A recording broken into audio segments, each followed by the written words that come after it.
What's up, combatants, and welcome back to another installment of the complete history of Mortal Kombat. In my last video, we took a look at the return of Shinnok in the main story from Mortal Kombat X. This video will continue the story with the storyline from Mortal Kombat 11. But first, if you enjoy Mortal Kombat lore and story, then please head on over to my channel, MK Temple, subscribe, and click the bell to get notifications anytime I post a new video. But enough of all that, let's get on with the video. In the 2 years that followed Shinnok's defeat at the hands of Cassie Cage, a few story beats happened off screen. They included Johnny and Sonya rekindling their romance with one another, Raiden becoming increasingly aggressive and wanting to take action against Earthrealm's opponents before they had a chance to strike. Jax's wife Farah died of unknown causes, resulting in Jax departing from the Special Forces and falling into a deep depression. In Outworld, Kotal Khan struggled to unite the realm as tensions remained high with Raiden and Earthrealm. In the Netherrealm, Revenant Emperor Liu Kang and Empress Kitana took Shinnok's severed head and built a shrine to the fallen Elder God. This temple served as the primary base of the Revenant's operation and gave Liu Kang and Kitana the power they needed to control the Netherrealm's demon army. The storyline picks up with Cassie Cage being promoted to Special Forces Commander. Soon after, Raiden and the Special Forces planned a preemptive assault on the Netherrealm to destroy Shinnok's Bone Temple, which would cause the Netherrealm's army to fall. Raiden transported Sonya, Cassie, Jackie, and a strike team of Special Forces soldiers to the Netherrealm to take down the temple. Raiden would amplify his powers using Shinnok's amulet to take down the Netherrealm's army alone, acting as a diversion, while the rest of the strike team planted explosive charges within the temple. Inside the temple, Cassie and Jackie took on Kabal and Jade, while Sonya planted the explosives. Kitana and Liu Kang came to the realization that Raiden was the diversion and attacked the Special Forces unit within the temple. Liu Kang brought the ceiling down on Sonya and her team, trapping the general. Cassie defeated the Revenant shortly thereafter. Sonya ordered Cassie and her team to exit the temple and started the detonation sequence. Jackie had to console Cassie to get the team out of the temple before it collapsed on them. The team fought their way through the temple, exiting just before it was destroyed, killing Sonya. Raiden teleported the remaining strike team back to Earthrealm, where Johnny Cage was waiting for them and received the bad news upon their arrival. Liu Kang and Kitana appeared to be defeated until the Titan of Time Kronika made her appearance and used her time manipulation abilities to rebuild the Netherrealm's cathedral. Kronika was angry with Raiden's meddling in her timeline and planned to manipulate the timeline for a new era. She asked for Liu Kang and Kitana's allegiance in creating this new era, to which they agreed. In Outworld, Kotal Khan was attempting to rid the realm of all remnants of Shao Kahn's rule. He sentenced Khan's former tribune collector, the Collector, to death during a public display within the Outworld Coliseum. But before the execution could be carried out, a massive time displacement event occurred by Kronika's doing. Combatants from the past were pulled into the future. Shao Kahn, Liu Kang, Kung Lao, Baraka, Kitana, Jade, Scarlet, Erron Black, Kano, and Raiden were all transferred from Mortal Kombat 9's Outworld tournament and placed into present day. At a Special Forces base, past versions of Sonya Blade, Johnny Cage, and Jax also appeared. Since Raiden exists outside the laws of time and doesn't age, present-day Raiden disappeared, leaving only Shinnok's amulet behind. Kotal and Shao Kahn exchanged words. Kotal told Shao Kahn his fate as well as the fate of Mileena. As all parties attempted to figure out just what the hell was going on, Raiden suggested the past and the future could be colliding. Since Aztec custom requires all refugees to be offered assistance, Kotal offered to aid Shao Kahn, but Shao Kahn claimed he was no refugee and ordered Kotal to vacate his throne. Shao Kahn attacked Kotal and an all-out brawl between forces occurred. Raiden and the Earthrealm warriors chose to aid Kotal and his Aztec forces. Kotal defeated both Baraka and Scarlet, and it is at this time that we discover the love story between Kotal and Jade as they share a kiss long overdue. Kotal and Shao Kahn clash yet again, but the fight is interrupted by a swarm of insects. D'Vorah appeared and Shao Kahn and his forces escaped through a sandy portal created by Kronika. With the battle over, Kotal Khan caught Raiden up to speed on current events. Raiden and Kotal forged an alliance against Khan, and the Thunder God took Liu Kang and Kung Lao back to Earthrealm to learn more about the time displacement anomaly. Back at D'Vorah's Kai Tin Hive, Collector and D'Vorah gave Shao Kahn the details of his demise. Shao Kahn became furious upon learning that D'Vorah had killed Mileena, but his emotions were interrupted by Kronika. Kronika offered Shao Kahn a future without Raiden if he chose to side with her. Shao Kahn agreed without hesitation. Raiden, Liu Kang, and Kung Lao reunited with the Special Forces and past versions of Johnny, Sonya, and Jax. After learning more of what the future holds for him, Raiden went to consult with the Elder Gods. At this moment, the Special Forces were alerted of a Netherrealm incursion at the Wuxi Academy. At this time, past Kung Lao and past Liu Kang learned about their own fate as revenants. They offered to travel to the academy to take on the intruders.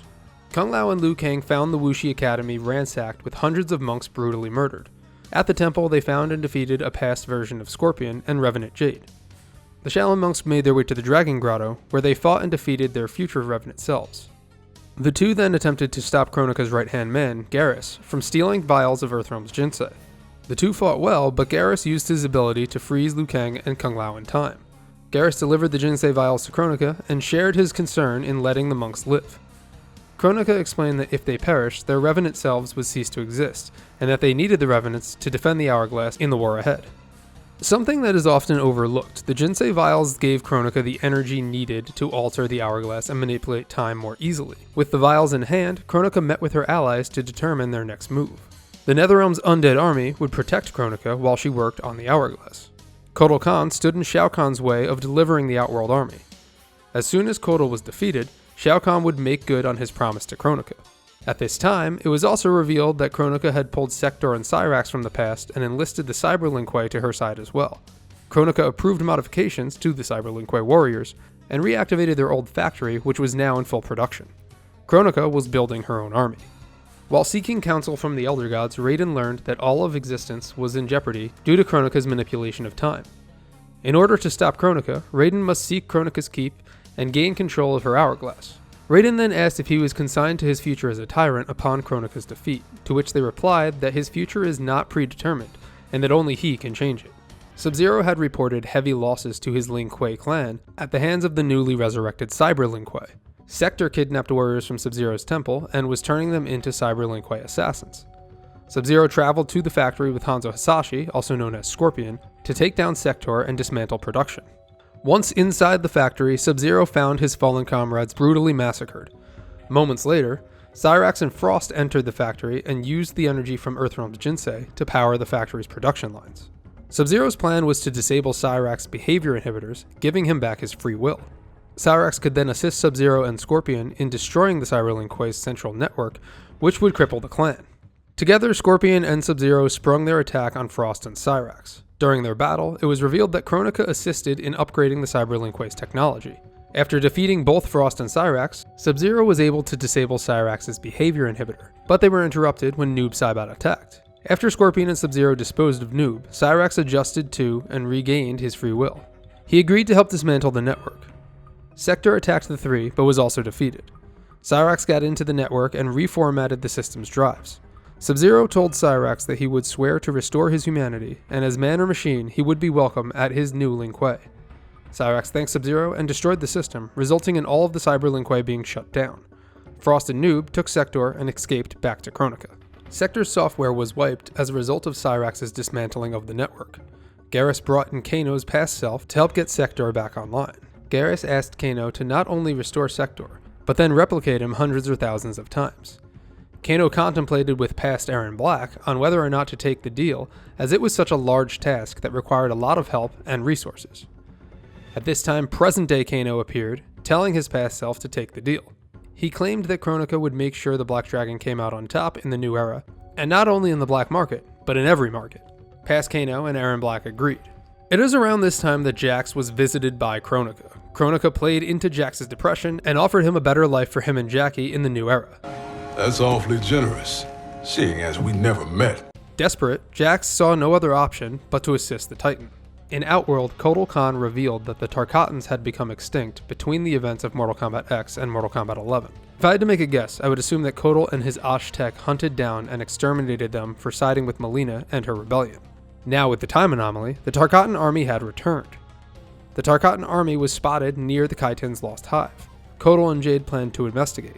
Kotal asked for Kitana's help, enlisting Queen Shiva. Although Kotal and the Shogun have an uneasy truce, the Shogun have never fully trusted Kotal since his battle with Goro.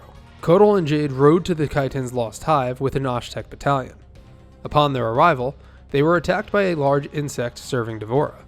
Jade was dragged into the hive, where she came face to face with her revenant self and defeated her. Moments later, D'Vorah and Kotal came tumbling down into the hive. Jade quickly defeated D'Vorah and interrogated her for Shao Kahn's location.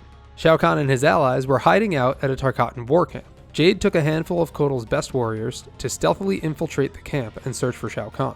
It wasn't long before they were found out, and the camp was alerted, causing Jade and the Aztec to flee. Kotal watched events unfold from the cliffside and ordered the remainder of his battalion to come to Jade's aid. The Aztec gained the upper hand in the fight, and Kotal Khan ordered that the Tarkatans be lined up and executed. But Jade stepped in and forcefully stopped Kotal's order, rendering him unconscious and telling him that his heart had hardened. At this time, Shao Kahn appeared, imprisoned the Aztec battalion, and threw Kotal Khan in a cell to be executed in public. Shao Kahn then imprisoned Jade and kept her alive for Scarlet to experiment on. Raiden again sought more counsel from the Elder Gods, but this time found an empty room. The Elder Gods had been vanquished as a result of Kronika's time effect.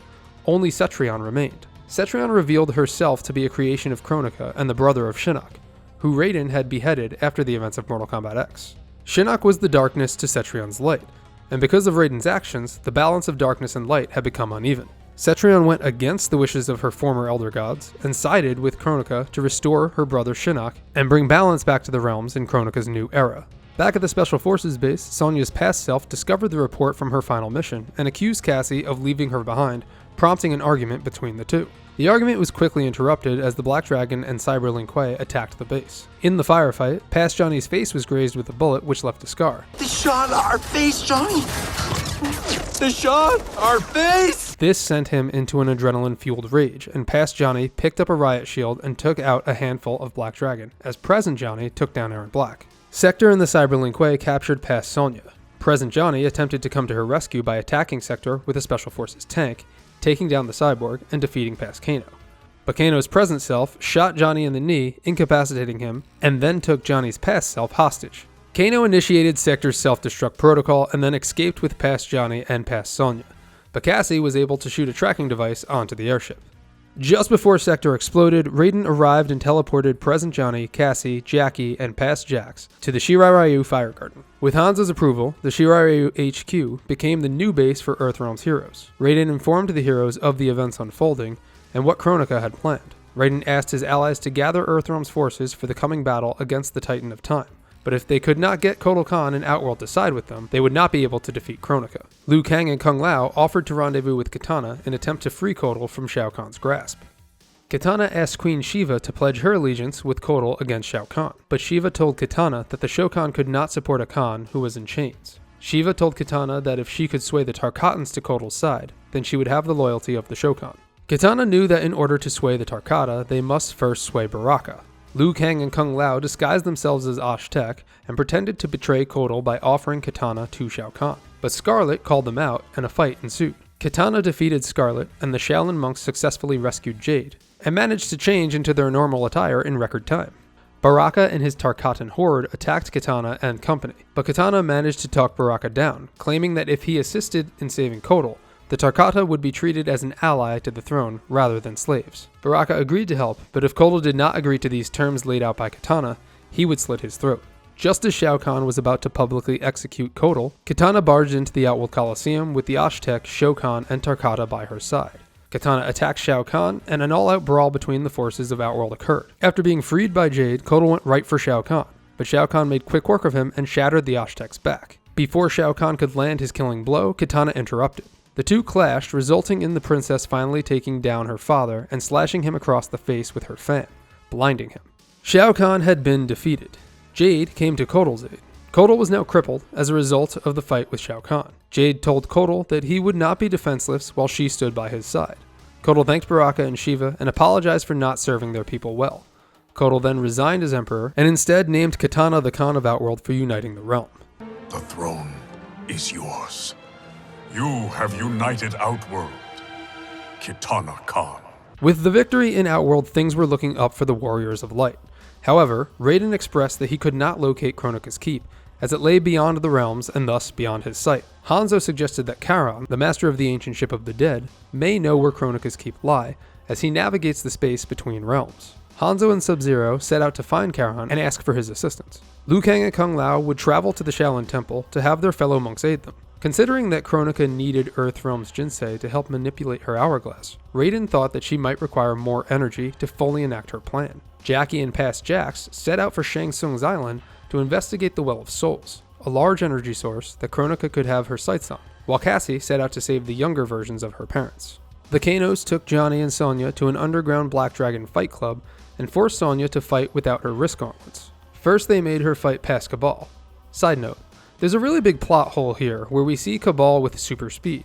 But he didn't get super speed until he was healed from Shang Tsung's magic after being burned by Kintaro. Maybe Kronika granted it to him when she brought him into the future. Who knows, let's just go with that. Anywho, Sonya defeated Cabal and then is forced to fight past Johnny, who had already been roughed up by the Black Dragon. Cassie and the Special Forces infiltrated the base and rescued past Johnny and Sonya. On their way to the rendezvous, Present Kano attacked them with a chain gun. Cassie was injured after being shot in the arm. Sonya took on both Kanos and realized the pain inflicted on past Kano also hurt his present self as well. She incapacitated present Kano and then took on her timeline's nemesis. After defeating past Kano, present Kano warned Sonya that he'd gut Johnny before she snapped past Kano's neck, reminding her that if Johnny dies, so does Cassie.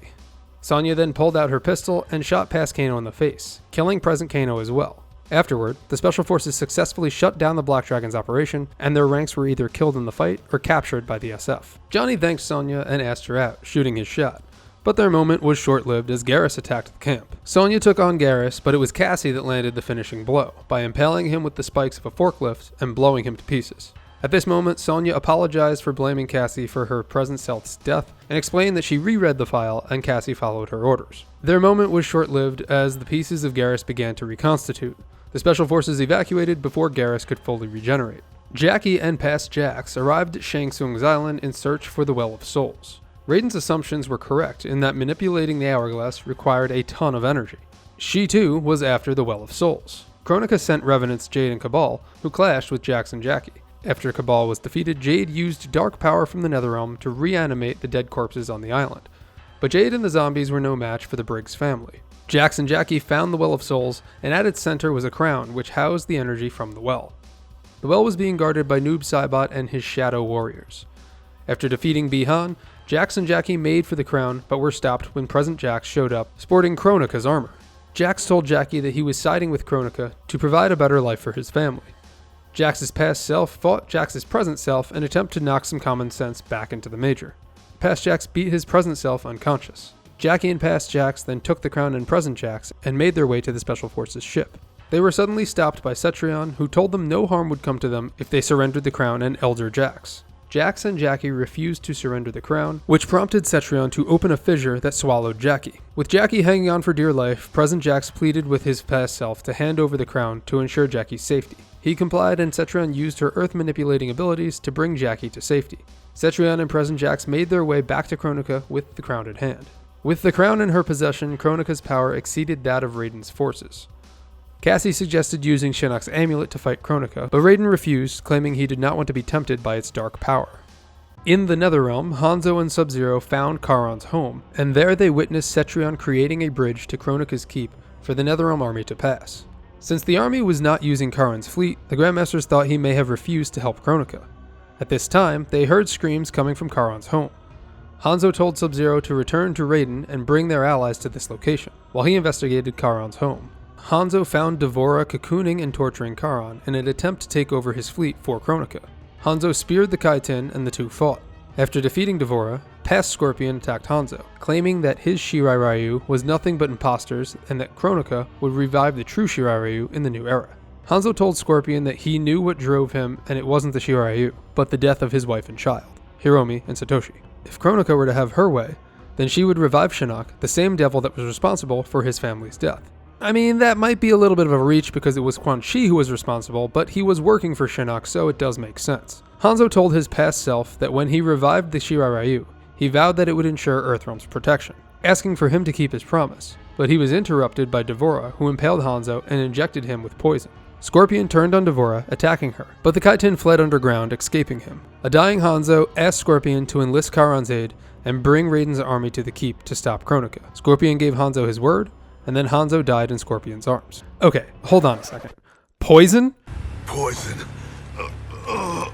Fucking poison. Really? In this timeline, this dude's been electrocuted, frozen, impaled, burned, beaten to death, kinda, and he meets his end by fucking poison? Okay, whatever. Yeah, let's just go with that. Anyway, Scorpion teleported to the Shirai Ryu Fire Garden, but was met with resistance from Sub-Zero and later Raiden, who believed that this was a trap set up by Kronika. Raiden grew impatient with Scorpion and refused to believe that he was telling the truth. Raiden began using Shinnok's amulet to interrogate Scorpion. Liu Kang tried to intervene, but Raiden struck him down with the amulet as well. The amulet's darkness had begun to take over the Thunder God again. Then, Raiden received visions of alternate timelines where he and Liu Kang battled over their disagreements. Raiden then came to the realization that he had been Kronika's puppet, and that they have only been battling in each timeline because she wills it.